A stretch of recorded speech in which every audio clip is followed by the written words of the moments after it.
नमो वरहंतारं नमो सिद्धारं नमो आर्यालं नमो वज्रायालं नमो लोये सर्वसाहूरं शुद्धात्मानमनेकान्तं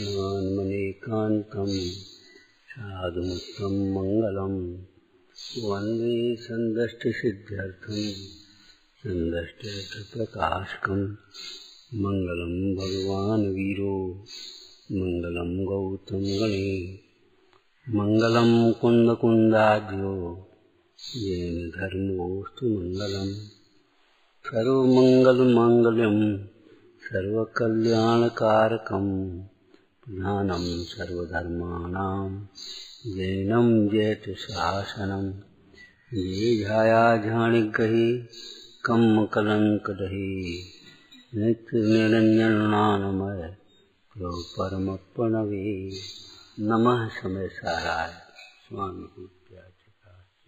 भवाय।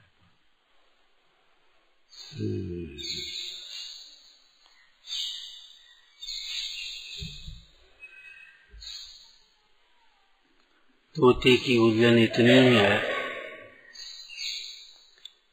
कि उसने अपने को बिना किसी बाह्य आधार के आकाश में उड़ने के स्वभाव वाला नहीं जाना।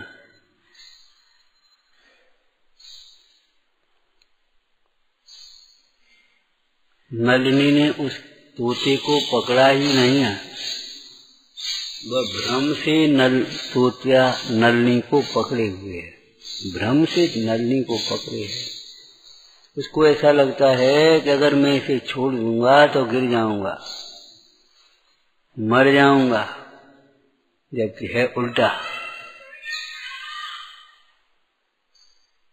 नहीं छोड़ेगा तो जरूर मरेगा, छोड़ने पर तो उसे कोई स्वतंत्र होने से रोक ही नहीं सकता। हाँ, नहीं छोड़ेगा, वो इस भ्रम से पकड़े रहेगा तो जरूर मरेगा। ऐसे दृष्टांत पंडित दीपचंद जी ने दिए हैं। शायद सम्यक ज्ञान दीपिका में भी है। बंदर की इतनी उलझन है कि वो मुट्ठी छोड़ता नहीं, मुट्ठी ऐसे उसने पकड़ रखी है। कहाँ? उस छोटे मुंह वाली सुराई में भीतर चने पकड़ करके उसने ऐसे बांध रखी, निकलता नहीं। इतनी उलझन है, अगर वह मुट्ठी छोड़ दे तो उसे स्वतंत्र होने में, दुख से छूट जाने में कोई रोक नहीं सकता। आचार्य भगवान भी कहते हैं कि परद्रव्य को यदि परद्रव्य जान ले और स्वतंत्र होते हुए परिणमन को स्वतंत्र समझ ले तो कोई प्रकार का दुर्विकल्प उत्पन्न होने के लिए अवकाश ही नहीं है।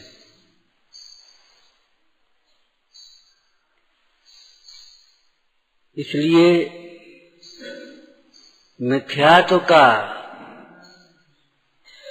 जो परिणाम है उसे सर्व दोषों का शिरोमणि कहा, जनक कहा। समस्त दोष इस मोह से ही उपजते हैं। उपजे मोह विकल्प हैं यह संसार। राजचंद्र जी ने कहा ये संसार ही मोह से उत्पन्न हुआ है। स्वरूप में संसार है कहाँ? और परद्रव्यों का नाम संसार है कहाँ? परद्रव्य भी विश्व में अनादि निधन है और परद्रव्य का ज्ञान भी मुक्त जीवों को स्पष्ट रूप से हो रहा है, प्रत्यक्ष स्पष्ट युगपथ। जैसा ज्ञान मुक्त परमात्माओं को स्पष्ट रूप से युगपथ प्रत्यक्ष होता है, ऐसा ज्ञान तो संसारी को होता ही नहीं है परद्रव्यों का। लेकिन उनको कोई प्रकार का संसार नहीं। संसारणम संसार है, अपने स्वरूप से खिसका, उसका नाम ही तो संसार है। अब इन गाथाओं में आ जाए तो भैया उस मिथ्यात्व का प्रतिक्रमण तो करना नहीं चाहता। भाग बाकी हमारी गलती हो गई, हे प्रभु हमारे वो वचन मिथ्या हो गए, हमारी वो विकल्प मिथ्या हो गए, हमारी वो क्रिया मिथ्या हो गए, हमारे वो दोष मिथ्या हो गए। अरे मिथ्या तो तब हो गए जड़ में तो पानी डाल रहा था। देह के आश्रय से उत्पन्न होने वाले, देह के प्रति प्रीति से उत्पन्न होने वाले दुर्विकल्प देह को भिन्न जाने बिना कैसे मिटेंगे जी बताए। कर्तृत्व बुद्धि से होने वाले विकल्प हैं अकर्ता समझे बिना कैसे मिटेंगे। तो समस्त उलझनों का समाधान तत्व ज्ञान के अभ्यास में है। ये पारमार्थिक बात है। इसको समझे बिना जीव पारमार्थिक सुख को प्राप्त नहीं कर सकता। अब रही लौकिक जीवन की बात, लौकिक जीवन में भी जो उलझने हैं, विघ्न हैं, अंतराय हैं, वे पाप कर्म के उदय से आते हैं। पाप कर्म वह किसी दूसरे के किए हुए नहीं, अपने ही किए हुए पाप कर्म के उदय से आते हैं। उन पाप कर्म का मतलब हम प्रयोजन परक शैली में लेवें तो पाप भाव, क्यों पाप भाव से ही तो पाप कर्म बने हैं। और उन कर्मों के उदय में भी यदि पाप भाव न हो, मोह भाव न हो, तो क्या वो पाप का उदय करेगा। अब उन पाप भावों का प्रतिक्रमण किए बिना, आलोचना किए बिना, और आपको एक बात और कही थी इस प्रसंग में, बोलो, प्रतिक्रमण और आलोचना निंदा करहा पर्याप्त नहीं है, उसका प्रत्याख्यान किए बिना उस दोष के फल से अथवा उस दोष से होने वाली आकुलता से कैसे मिट सकता, बच सकता है। चिकित्सा विज्ञान में एक कथन है, कुपथ्य को छोड़ दे यदि व्यक्ति तो बिना औषधि के भी ठीक हो सकता है, लेकिन कुपथ्य को छोड़े बिना अनेकों बहुमूल्य औषधियों के द्वारा भी निरोग होना संभव नहीं है। इसलिए चिकित्सा में पथ्य का बहुत महत्व है, अनुपान का बहुत महत्व है। अकेली औषधि नहीं, वही औषधि मात्रा, अनुपान और पथ्य के भेद से अनेक प्रसंगों में, अनेक रोगों में कार्यकारी होती है। इसी प्रकार की चर्चा धर्म क्षेत्र में यदि अपन करें तो हम अपने विपरीत परिणामों को, विपरीत अभिप्रायों को न छोड़ें और केवल धार्मिक अनुष्ठान के बल पर पढ़ करके, लिख करके, कुछ पूजा, व्रत, शील, संयम की क्रियाएं करके, दान पुण्य करके यदि हम सुखी होना चाहें तो कैसे होंगे। ये तो ऐसी बात है जैसे कोई अपने कर्तव्य का पालन तो न करे और रिश्वत दे करके ही केवल उसके दंड से बचना चाहे। जैसे कोई चोरी न छोड़े और कोतवाली में 2,000, 5,000, 20,000, 50,000 दिया, क्या बार देगा, कितने, कैसे, कब तक बचता रहेगा। आखिर सब भ्रष्ट तो नहीं है। वहां जिस दिन कोई ईमानदार व्यक्ति बैठा, लौकिक दृष्टि से कह रहे, और अब कर्णन योग से कहें तो जिस समय तुम्हारे उस पाप कर्म का उदय आया उस समय तुम्हें कोई नहीं रोक पाएगा।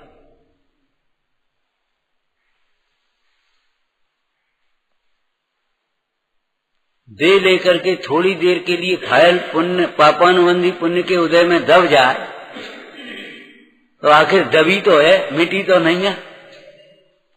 दावी दुबी ना रहे रुई लपेटी आग।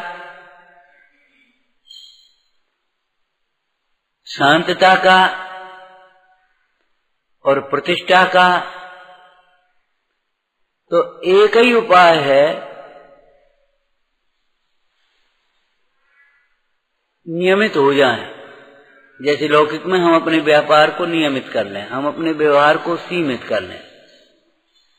नियमित और सीमित करना ही शांतता का उपाय है और वही प्रतिष्ठा का उपाय है। इसके बिना दूसरा उपाय आप सोचो तो तुम्हारी बुद्धि उल्टी है, ये समझो।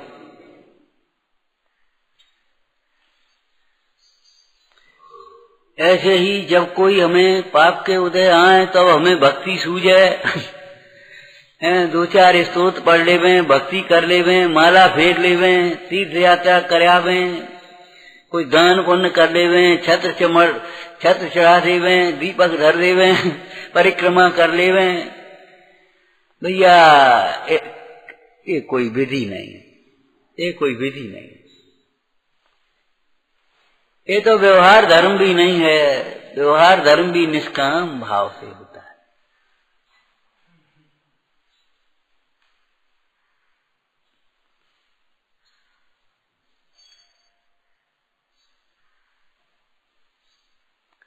ये धार्मिक क्रियाओं के काल में भी अभिप्राय में इंद्रिय सुख की वासना है तो उन क्रियाओं के काल में भी पाप ही होता है। ही कहना प्रयोजन परक है। ध्यान रखना, अकेला पाप नहीं है। भले वो लौकिक प्रयोजन से भक्ति कर रहा हो, लेकिन अकेला पाप नहीं होगा। वहां भी पुण्य होगा थोड़ा बहुत, ऐसा नहीं कि नहीं होगा। लेकिन पुण्य का अभिप्राय पुण्य में अटकने का नहीं है, रोक देने का नहीं है। पुण्य का अभिप्राय उस वितराग भाव की ओर बढ़ने का है। पुनातीत पुण्यम, ऐसा पुण्य का अर्थ है जो पवित्रता की ओर ले जाए। यदि आपकी भावनाएं अभिप्राय पवित्र नहीं है तो आपका पुण्य भी किस काम का। उपदेश ऊंचा चढ़ने के लिए दिया जाता है। इसका मतलब ये नहीं है कि हमारी लौकिक उलझने हों, उस समय हम संकलेश करें। भक्ति करेंगे तो पाप होगा। अरे भक्ति करेंगे तो पाप ही होगा, अल्प पाप होगा। लेकिन अगर तू उल्टा दुश्चिंतन करेगा तो फिर महापाप होगा। वहां से निकलने का भी अवसर नहीं। ये तू जिनेंद्र भगवान से दूर कहीं कुदेवादिकों में भटकेगा तो तेरी महापाप होगा। वहां तेरा मिथ्यात्व पुष्ट ही होगा। टोटरमल जी ने एक चर्चा की है। वर्तमान युग में अनेक जीवों ने अपने लौकिक कार्यों के प्रसंग में भगवंतों की भक्ति की और आचार्यों ने उनकी भी प्रशंसा करी। क्यों? कि उन दुखों से अधीर होकर के भी इधर उधर अपना उपयोग नहीं भटकाया, भगवान जिनेंद्र देव की भक्ति में अपना चित्त लगाया। पंच नमस्कार मंत्र का ही स्मरण किया। अपने जिनागम में कहे हुए व्रत तप संयम आदि को ही अंगीकार किया। आप देखना दोषों का प्रायश्चित पहले नंबर पर, ये प्रतिक्रमण आलोचना की गाथाएं चल रही हैं। दोषों का प्रायश्चित पहले नंबर पर क्या होता है कि जो प्रतिज्ञा में हमारी मलिनता हुई है या प्रतिज्ञा छूटी है, उस प्रतिज्ञा को पुनः धारण कर लेना। प्रतिक्रमण शब्द का अर्थ बताया था ना, गो बैक, पीछे लौटो। जैसी श्रद्धा तुम्हारी थी और कोई मलिनता आ गई उस श्रद्धा में, अरे कछु नहीं हो पूजा पाठ है, कछु नहीं हो दान पुण्य से, कछु नहीं हो, सेवा विवाह से कहा हो तो कछु नहीं है। कौन समझने वाला है, कौन क्या है, कुछ नहीं होता। सबसे पहले तो नहीं लौट के आ जाओ हमारी श्रद्धा पर। जो श्रद्धा में हमारी शंका उत्पन्न हुई है, पुनः निशंक हो जाओ। जो हमारे नियम प्रतिज्ञा छूटे हैं, उनको पुनः अंगीकार कर लो। ऐसे प्रसंग तुम्हारे लौकिक कथाओं में है। लौकिक कथा इसलिए कहा कि प्रथमान युग रविव्रत की कथा में वो व्रत की उसने निंदा की ना, तो फिर व्रत को अंगीकार। चतुर्दशी कथा में भी ऐसी आया, फिर वो चतुर्दशी के व्रत पालन करने के लिए अंगीकार।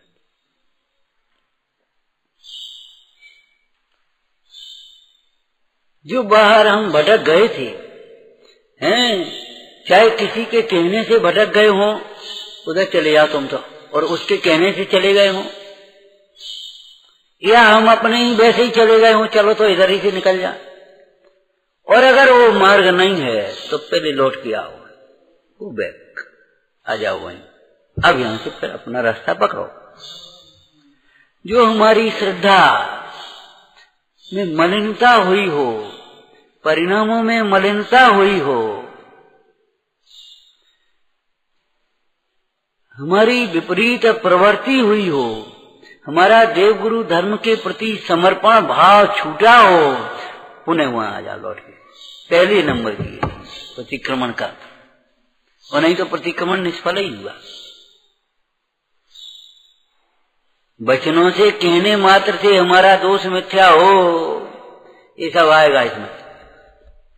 मैंने जो मन से किया, वचन से किया, काय से किया, मन वचन से किया, वचन काय से किया, काय से वचन मन से किया, अकेले काय से किया, अकेले वचन से किया, अकेले मन से, ऐसे भंग आएंगे उन्हें क्या। वो सब हमारे मिथ्या हो। मिथ्या होने का एक दृष्टांत से समझाया था। किसी ने कुछ बात कही, देखो ये ऐसा करते, ये होटल पे चाय पी रहे थे, हमने देखा, और आपको उसको दिखा दें, नहीं भैया वो नहीं पी सकते, वो स्वाध्यायी जीव हैं, वो नहीं पी सकते। कैसी बातें करते हो कि हम आपको दिखा देंगे। संयोग की बात वह मिल गया। क्यों भैया, उससे तो हमने कह दिया था, और इनसे कहा क्यों तुम होटल पे चाय पी लीजिए। नहीं वैसे तो नहीं पीते, लेकिन अब क्या करें, कभी कभी पी लेते हैं, वो नहीं पी जाती, नहीं मिलती, नहीं होता, ऐसा होता तो कभी कभी पी भी लेते हैं।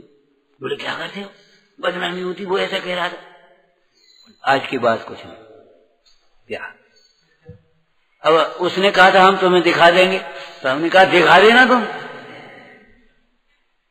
अब वो कभी दिखा नहीं पाएगा, क्या वैसे ही झूठ बोल रहा था। मिथ्या का वही समझ गए कि नहीं समझ गए। वो दोष छूट जाने पर ही तो मिथ्या सिद्ध होगा। अगर दोष है और देश वो दिखा देवे तो मिथ्या कहाँ होगा।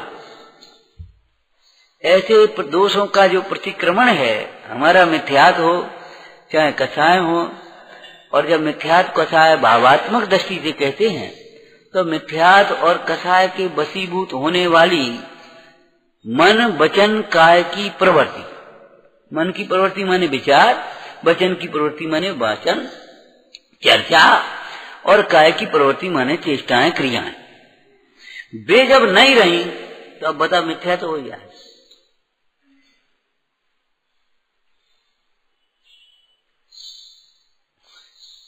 ये है मिथ्या करने का अर्थ।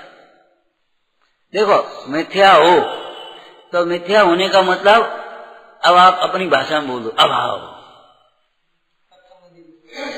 तत्संबंधी दोष मिथ्या हो माने उसका अभाव हो जाए, देखने को ही नहीं मिला, आप क्या करोगे मिथ्या। एक बात में उसमें छिपा है,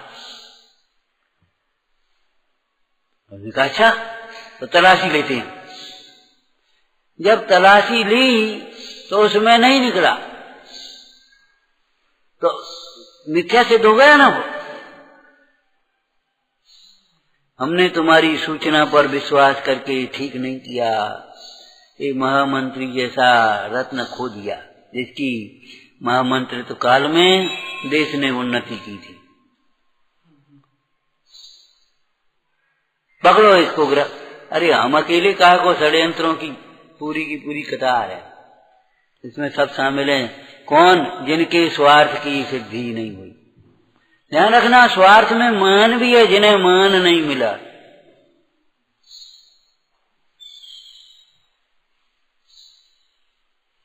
स्वार्थ में मान भी है, लोभ भी है, भोग भी स्वार्थ है, धन भी स्वार्थ है, मान भी स्वार्थ है। ये सबरी कथाओं की स्वार्थ है।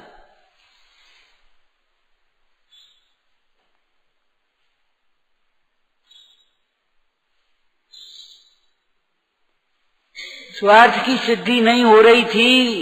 वह ईमानदार महामंत्री अब रिश्वत न्यायालय में बंद हो, न्यायाधीश असंतुष्ट, कोतवाल वो असंतुष्ट, अरे उसको भी मिल जाते थे कभी न कभी, उसको मिल जाते, सब बंद हो भैया।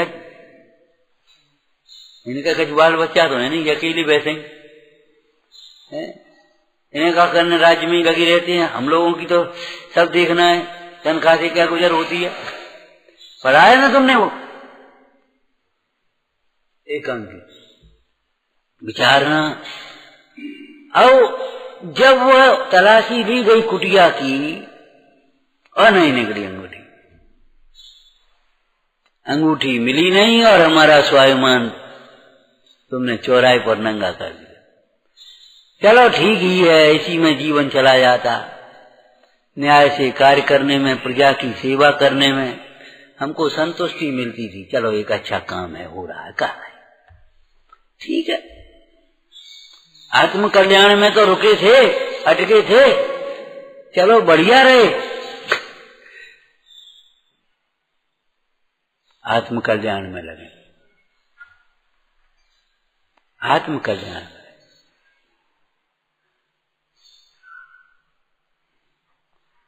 अनंत भक्ति से प्रयोजन सिद्धि पढ़ना। अनंत भक्ति से प्रयोजन सिद्धि। अनंताधिक की भक्ति वर्तमान में परिणामों की विशुद्धता रूप होती है। अगर अंतर में विशुद्धता नहीं है तो अनंताधिक की फिर भक्ति नहीं। अनंताधिक की भक्ति परिणामों की विशुद्धता रूप होती है। आगे क्या लिखा? यदि वह विशुद्धता अधिक हो गए तो पूर्व कर्म जो संक्लेशता से बन गए थे पाप कर्म, उनको भी निर्जरित करती है और आगामी तो पुण्य बंध बांधेगी। लेकिन विशेष बात यह है, आगामी सर्व कसायों के मिटाने का साधन है वो मुख्य मार्ग। तब स्वयं उस पाप के उदय से होने वाले विघ्न अपने आप दूर होते हैं। तात्पर्य ये है, हम एक लाइन में अगर अपन कहें तो ये हमारे व्यवहारिक जीवन की उलझने, लौकिक जीवन की उलझने, चाहे व्यापार संबंधी हो, चाहे परिवार संबंधी हो, चाहे शरीर रोग संबंधी हो, चाहे देश संबंधी हो, चाहे समाज संबंधी हो, कहीं भी हो, वे भी पुण्य से स्वयं सुलझती। तब तो आपको दृष्टांत दिया था ना, वो सेठ धर्मादा निकाल करके अलग करता था जब हिसाब लगाता था, और एक साल में व्यापार में घाटा न हो, मुनाफा ही मुनाफा हो, ऐसा तो एक ही व्यापार है रत्नत्रय का। लौकिक व्यापार तो भाई घाटे के साथ मुनाफा, दिन के साथ रात, मान के साथ अपमान, संयोग के साथ वियोग, भोग के साथ रोग, ये सब लगे ही है। इसका नाम तो संसार है। तो मुनीम जी खाता बना रहे थे, अपने कर रहे थे, बोले सेठ जी 50,000 का घाटा है। सेठ जी बोले 5,000 रुपया निकाल दो धर्मादा में। मुनीम जी ने सोचा, सुन नहीं पाई होगी, साहब घाटा है कि इसीलिए तो, क्यों घाटा है इसका मतलब है पुण्य घट गया। घाटा है इसका मतलब क्या है? देखो तो क्या बात है, पसीना में, अरे बीपी लो हो गया। उस बीपी की इलाज करेंगे कि नहीं करेंगे? और ऊपर से तुम ऐसे पहुंचाता है तो क्या हो, उस बीपी का इलाज करते हैं, बीपी लो हो गया, बात बढ़ गई, दर्द हो गया। अब दर्द वर्ग से कोई मतलब नहीं, बात समन का उपाय करेंगे। ऐसे ही ज्ञानी जीवन ने उसने सोचा, अरे रे लाभ घट गया, धन घटा, प्रतिष्ठा घटी, पद घटी, शांति घटी, इसका मतलब है पुण्य घट गया, पुण्य घट गया। अब करो, ये गाड़ी रुकी कैसी? अरे वो डीजल खत्म, अब डीजल डरा ना, कार्बन आ गया, कार्बन हटाओ, तार हट गया, तार जोड़ो। मतलब यहाँ बैठे बैठे कुछ नहीं होगा, कहाँ है खराबी देखो तो चेक करो।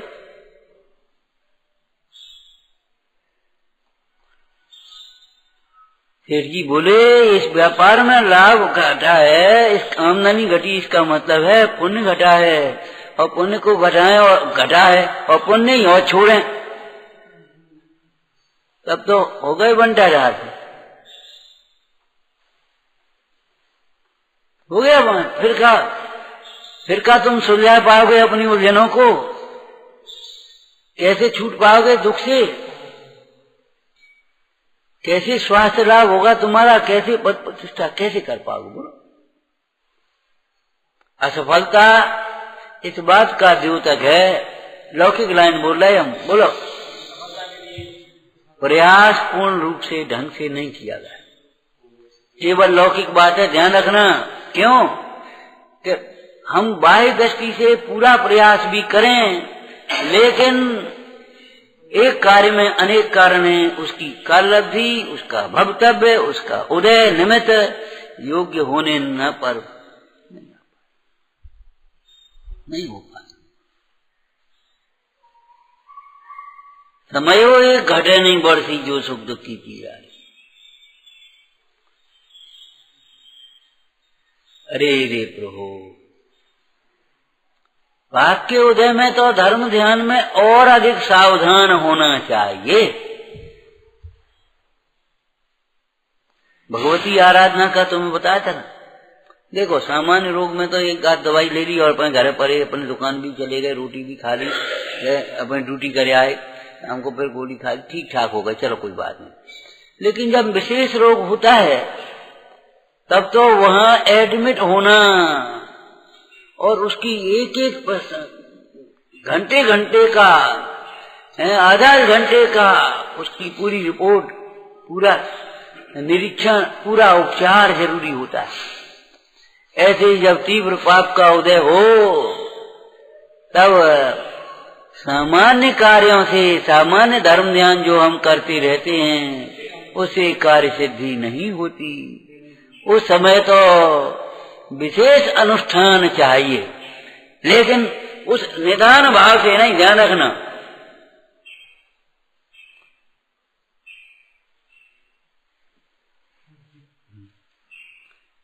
अब विशेष अनुष्ठान का मतलब एक आध विधान करा दे इतना नहीं पर्याप्त है।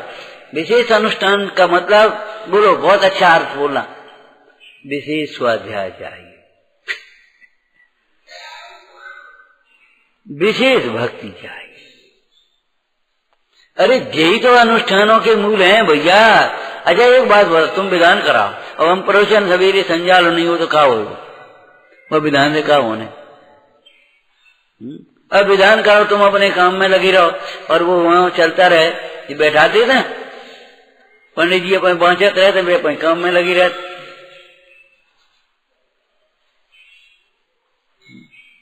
एक जने बोले अखंड पाठ, हमने अखंड पाठ तो तब है जब उपवास करके वहां अखंड बैठो।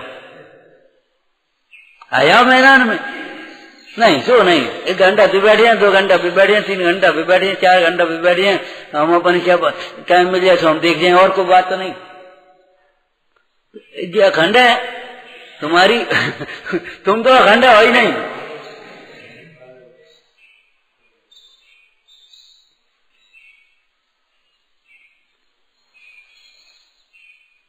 विचार तो करो।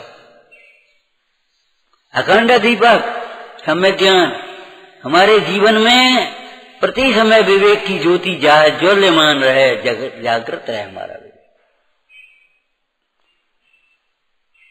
अखंड धारा, खाली पानी की अखंड धारा चलेगी, हमारा उपयोग भी वहां अखंड रूप से रहे, इधर उधर न देखने लगे और कुछ न सोचने लगे। और किन्हीं धार्मिक व्यवस्थाओं में भी ना उलझ जाए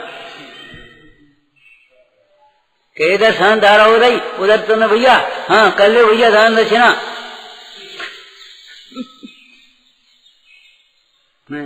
तो न होते भोजन वोजन की न बोतल लग गई। अरे अखंड धारा का मतलब है हमारा उपयोग भी अखंड रहे।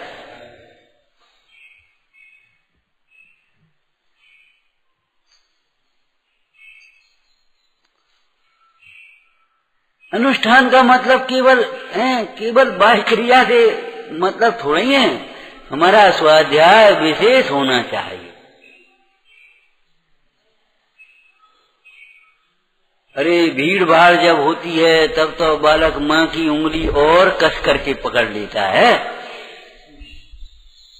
वैसे तो हम पकड़े थे और नेक देर को छोड़ दी थी, और नेक देर को छोड़ गई में तो वो खो गया बालक।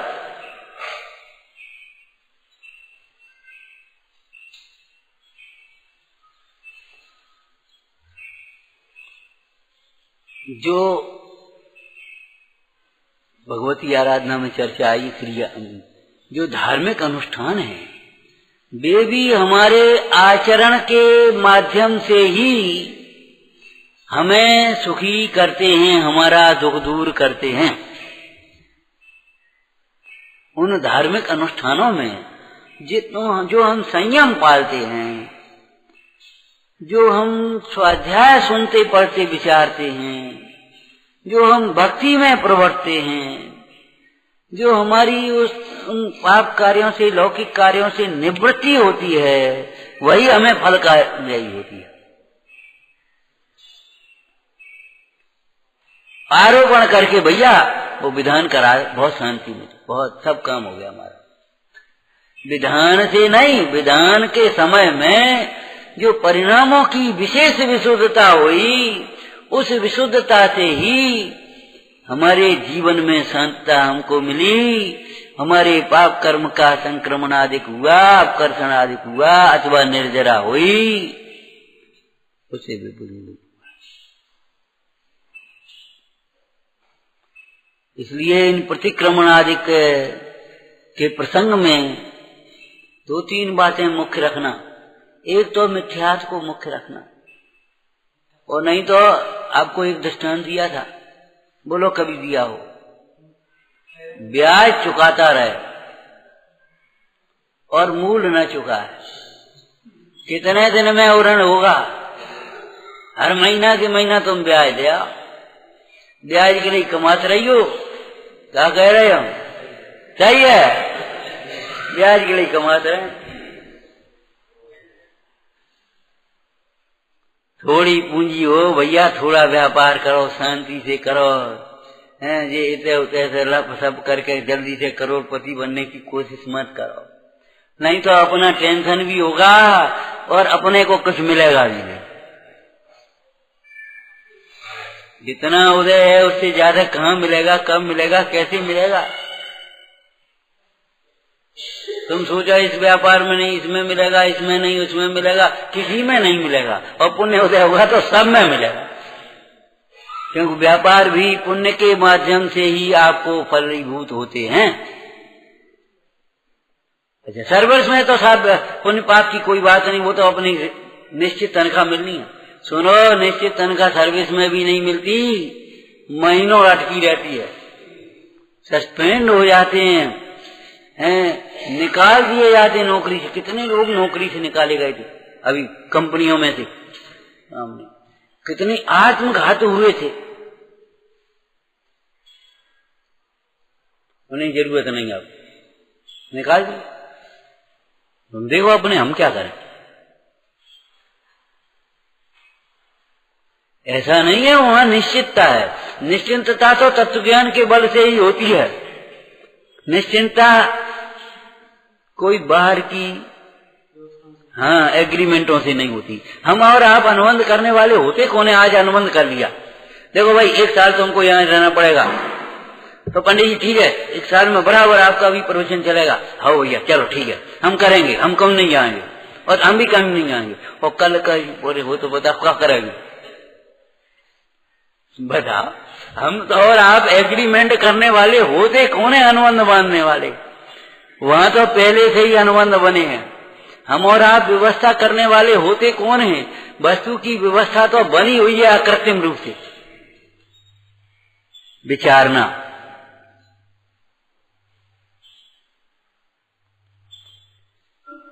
पद्धति बुद्धि से, स्वाध्याय करने से या रूढ़ी की क्रियाएं करने मात्र से कल्याण का मार्ग हाथ में नहीं आएगा भाई।